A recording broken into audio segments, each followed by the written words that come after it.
Mas a mensagem é linda. Por quê? Olha só, tanto o personagem da lenda era maçom, como o próprio divulgador da história era maçom. Vocês sabiam?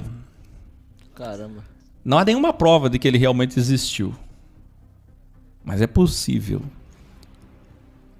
que sim. E se existiu, o que leva mais para a lenda é que cada história é diferente da outra. Uns dizem que era um personagem que fazia caridade nessa época, distribuindo presentinhos para as crianças. Os outros dizem que como ele não podia sair, estava muito frio, temperaturas gélidas abaixo de zero, e as crianças que moravam na rua passando frio, sem ter o que comer, que ele fazia? Colocava numa meia vários presentinhos e pendurava na janela, e as crianças iam lá e pegavam da meia dele. Cada um conta uma história. Seja lá como for, isso tudo começou, na verdade, em 363 d.C., quando a Igreja Católica criou o Natal, uma data pagã para o nascimento falso de Jesus. Por quê? Porque Jesus nasceu numa época que não dava certo para a Igreja Católica atrair os pagãos nessa época. Vocês sabem, o Império Romano estava mudando para o Império Cristão e o objetivo era cristianizar todas as festas pagãs.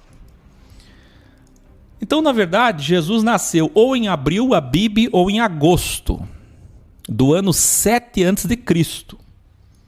Aí, o que eles faziam nessa época já, século IV? Enfeitavam casas com luzes, ramos verdes, pequenas árvores, inclusive já tinham presentes que eram oferecidos, porque era a mesma tradição romana pagã, que eles cristianizaram. As crianças e aos pobres eles distribuíam presentinhos, ajudinhas, e depois isso foi se transformando num personagem.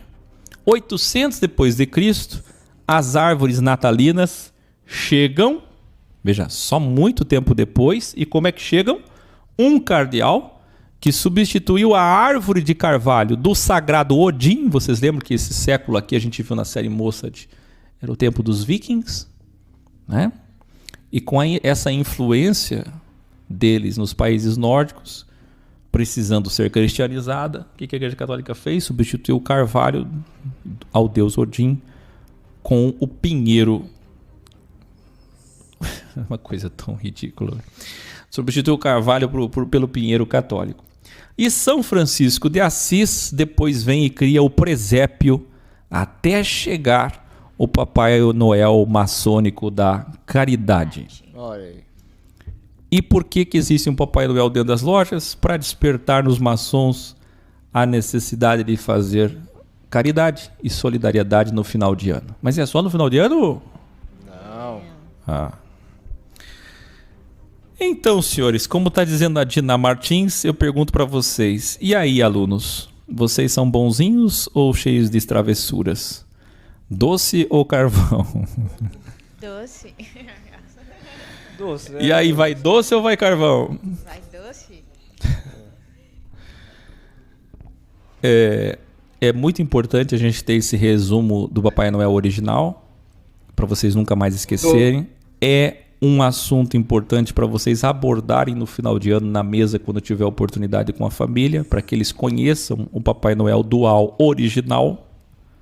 E principalmente divulgar às pessoas que elas não sabem que o Papai Noel é uma figura maçônica, tanto o personagem quanto o criador da personagem.